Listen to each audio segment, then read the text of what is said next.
नमस्कार साथियों। तो कैसे हैं आप लोग? उम्मीद है कि आप लोग एकदम अच्छे होंगे और मस्त होंगे। तो आज जो है हम आपके लिए क्लास 12th हिस्ट्री का चैप्टर 3 लेके आए हैं, जिसमें आपके लिए आज हम ऑब्जेक्टिव क्वेश्चन कराने वाले हैं। तो आइए बिना देरी के वीडियो को स्टार्ट करते हैं। तो हमारा पहला प्रश्न है, महाभारत का युद्ध कितने दिनों तक चला था? 10 दिन, 12 दिन, 18 दिन या 16 दिन?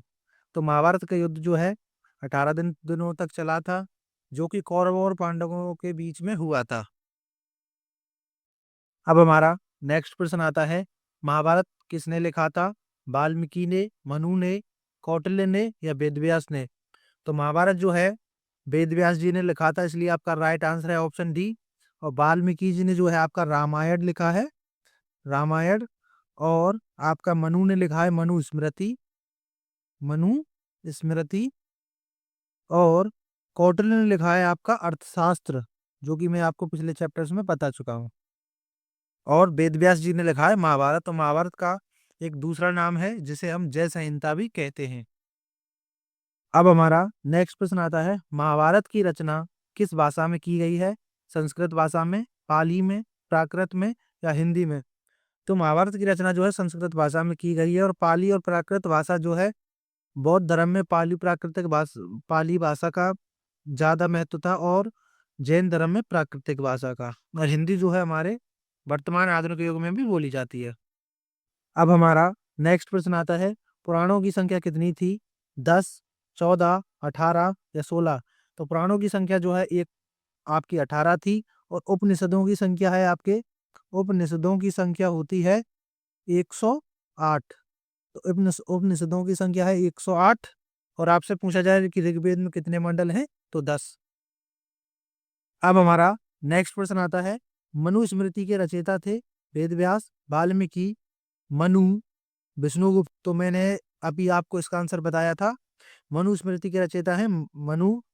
और वाल्मीकि जो है वो है रामायण के रचयिता। वेदव्यास जो है वो है महाभारत के रचयिता।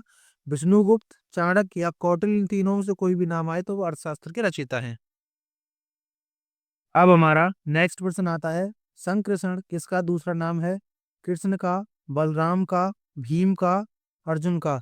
तो इसमें जो है आपका राइट आंसर है ऑप्शन बी, बलराम का जो नाम है दूसरा नाम है संकृष्ण। अब हमारा नेक्स्ट प्रश्न आता है, सबसे पहले अवतारवाद सिद्धांत का व्यापक निरूपण कहाँ पर किया गया है? मनुस्मृति में, ऋग्वेद में, भागवत गीता में या नारद स्मृति में? तो इसमें जो है हमारा राइट आंसर है ऑप्शन बी, ऋग्वेद में जो है सबसे पहले अवतारवाद सिद्धांत का व्यापक निरूपण किया गया है।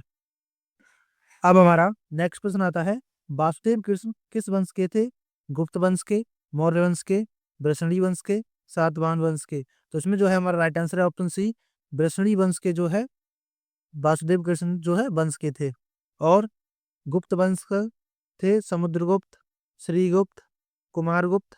मौर्य वंश के थे अशोक, बिंबिसार, चंद्रगुप्त मौर्य। अब हमारा नेक्स्ट प्रश्न आता है, सबसे पुराना वेद कौन सा है? ऋग्वेद, सामवेद, अथर्ववेद, यजुर्वेद? तो इसमें जो है हमारा राइट आंसर है ऑप्शन ए, ऋग्वेद को जो है सबसे पुराना वेद माना जाता है। सामवेद को जो है सोम, यानी कि संगीत में संगीत का जनक माना जाता है। अथर्ववेद में जो है आपके जादू टोना का वर्णन मिलता है। और यजुर्वेद जो है गद्य एवं पद दोनों में लिखा गया है। तो ये जो है इसकी विशेषता है। अब हमारा नेक्स्ट प्रश्न आता है, महाभारत और पुराण में मथुरा के शासक वंश को क्या कहा गया है?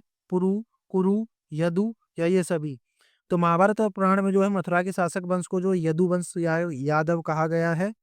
और पुरु और कुरु ये जो है अलग अलग वंश होते हैं। अब हमारा नेक्स्ट प्रश्न आता है, प्राचीन भारत का महाकाव्य कौन सा है? महाभारत, ऋग्वेद, मनुस्मृति, इनमें से कोई नहीं? तो उसमें जो है हमारा राइट आंसर है ऑप्शन ए, महाभारत जो है प्राचीन भारत का महाकाव्य माना जाता है। अब हमारा नेक्स्ट प्रश्न आता है, रामायण की रचना किसने की? वेदव्यास ने, मनु ने, वाल्मीकि या कौटिल्य? तो उसका जो है मैंने अभी आपको आंसर बताया था, अगर आपको याद है तो आप जो है कमेंट में जरूर बता सकते हैं। तो इसका राइट आंसर है ऑप्शन सी, वाल्मीकि। यानी कि वाल्मीकि जी ने जो है रामायण की रचना की है। अब हमारा नेक्स्ट प्रश्न आता है, गांडीव क्या था? अर्जुन का भाई, अर्जुन का पुत्र, अर्जुन का धनुष या अर्जुन का मित्र? तो इसमें जो है आपका राइट आंसर है ऑप्शन सी, अर्जुन का धनुष था। तो गांडी जो है अर्जुन के धनुष को कहा जाता था। और अर्जुन का पुत्र जो है वो था अभिमन्यु। अर्जुन के 4 भाई थे, जिनमें भीम, बलदेव, सॉरी, भीम, और आपके थे युधिष्ठिर जो सबसे बड़े भाई माने जाते हैं, और सहदेव और नकुल थे। अब हमारा नेक्स्ट प्रश्न आता है, अर्जुन के गुरु का क्या नाम था? द्रोणाचार्य, भगवान परशुराम, वासुदेव कृष्ण या वाल्मीकि? तो अर्जुन के गुरु का नाम था गुरु द्रोणाचार्य। भगवान परशुराम जो है भीष्म पितामह और कर्ण के जो है गुरु थे, और ये जो है गुरु द्रोणाचार्य के भी गुरु थे। अब हमारा नेक्स्ट प्रश्न आता है, एकलव्य किस जाति का था? ब्राह्मण, क्षत्रिय, निषाद या वैश्य? तो इसमें जो है हमारा राइट आंसर है ऑप्शन सी, निषाद। तो यानी कि एकलव्य जो है निषाद जाति का था। अब हमारा नेक्स्ट प्रश्न आता है, मनुस्मृति में कितने प्रकार के विवाहों का उल्लेख किया गया है?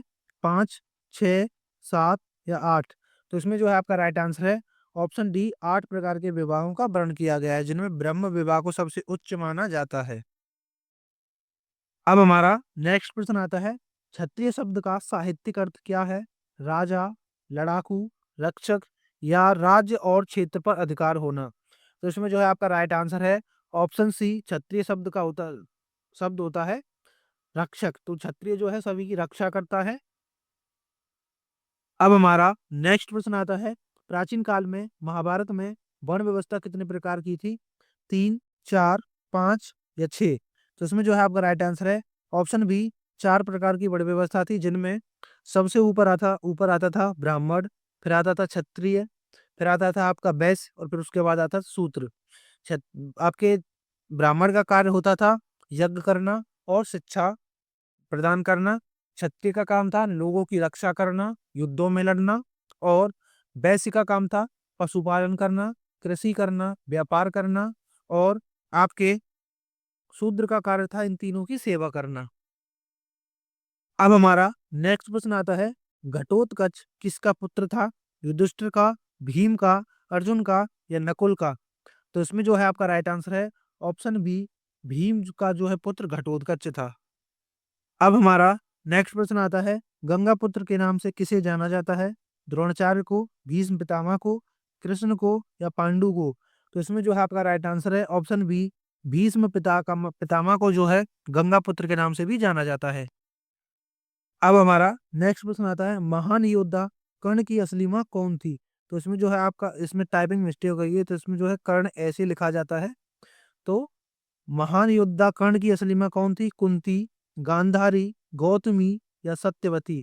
तो इसमें जो है आपका राइट आंसर है ऑप्शन ए, कुंती जो है महान योद्धा कर्ण की जो है असली माँ थी। अब हमारा नेक्स्ट प्रश्न आता है, मानव जीवन के संपूर्ण जीवन को कितने आश्रमों में बांटा गया है? 3, 4, 5 या 6? तो इनमें जो है आपका राइट आंसर है ऑप्शन बी, 4 भागों में जो है आश्रमों में बांटा गया है, जिनमें ब्रह्मचर्य, गृहस्थ, वानप्रस्थ, संन्यास। तो जो मनुष्य के जो संपूर्ण जीवन को है इन 4 आश्रमों में बांटा गया है। अब हमारा नेक्स्ट प्रश्न आता है, अभिमन्यु किसका पुत्र था? भीम का, अर्जुन का, नकुल का या सहदेव का? तो इसमें जो आपका राइट आंसर है ऑप्शन बी, अभिमन्यु जो है अर्जुन का पुत्र था। अब हमारा नेक्स्ट प्रश्न आता है, महाभारत का युद्ध कहाँ लड़ा गया था? पानीपत में, कुरुक्षेत्र में, बनावली में, धोलावीरा में? तो इसमें जो है आपका राइट आंसर है ऑप्शन बी, कुरुक्षेत्र में जो है पानीपत का युद्ध लड़ा गया था। अब हमारा नेक्स्ट प्रश्न आता है, कुरुक्षेत्र का युद्ध किसने जीता था? पांडवों ने, कौरवों ने, संथालों ने या फिर मंगोलों ने? तो इसमें जो है आपका राइट आंसर है ऑप्शन ए, पांडवों ने जो है कुरुक्षेत्र का युद्ध जीता था। अब हमारा नेक्स्ट प्रश्न आता है, वेद का शाब्दिक अर्थ क्या है? दान, ज्ञान, धन या प्रेम? तो इसमें जो आपका राइट आंसर है ऑप्शन बी, वेद का शाब्दिक अर्थ होता है ज्ञान। अब हमारा नेक्स्ट प्रश्न आता है, सबसे प्राचीनतम वेद कौन सा है? ऋग्वेद, यजुर्वेद, अथर्ववेद, सामवेद? तो इसका जो है मैंने आपको आंसर पहले ही बता दिया है। तो इसमें जो हमारा राइट आंसर है ऑप्शन ए, ऋग्वेद जो है सबसे प्राचीन वेद माना जाता है। और सबसे नया वेद कौन सा माना जाता है? तो वो है आपका अथर्ववेद, जो को जो है आधुनिक वेद भी माना जाता है। अब हमारा नेक्स्ट प्रश्न आता है, गायत्री मंत्र का उल्लेख किस वेद में मिलता है? ऋग्वेद में, सामवेद में, यजुर्वेद में, अथर्ववेद में? तो इसमें जो है आपका राइट आंसर है ऑप्शन ए, ऋग्वेद में जो है गायत्री मंत्र का उल्लेख मिलता है। अब हमारा नेक्स्ट प्रश्न आता है, कौन सा वेद गद्य एवं पद्य दोनों में लिखा गया है? तो इसमें जो है आपका राइट आंसर है ऑप्शन सी, जो कि गद्य एवं पद्य दोनों में लिखा गया है, यानी कि यजुर्वेद को जो है गद्य एवं पद्य दोनों में लिखा गया है। अब हमारा नेक्स्ट प्रश्न है, उपनिषदों की संख्या कितनी है? 100, 108, 112, 118? तो इसमें जो आपका राइट आंसर है ऑप्शन बी, 108 जो है उपनिषदों की संख्या मानी गई है। तो इसका जो है मैंने आपको आंसर पहले भी बता दिया था। अब हमारा नेक्स्ट प्रश्न आता है, किस वेद में जादू टोने का वर्ण मिलता है? ऋग्वेद, सामवेद, यजुर्वेद या अथर्ववेद?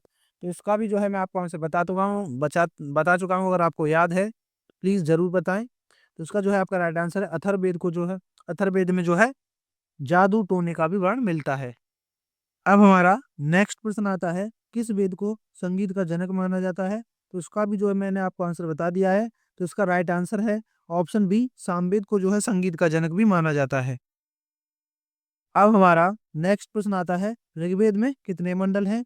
इसका भी आंसर मैंने आपको बता दिया है। तो ऋग्वेद में जो है 10 मंडल हैं। अब हमारा जो है यहीं पर जो है आपकी वीडियो समाप्त होती है। अगर आपको वीडियो पसंद आई है तो प्लीज वीडियो को लाइक करें, चैनल को सब्सक्राइब करें। मिलते हैं नेक्स्ट वीडियो में, तब तक के लिए जय हिंद, वंदे मातरम।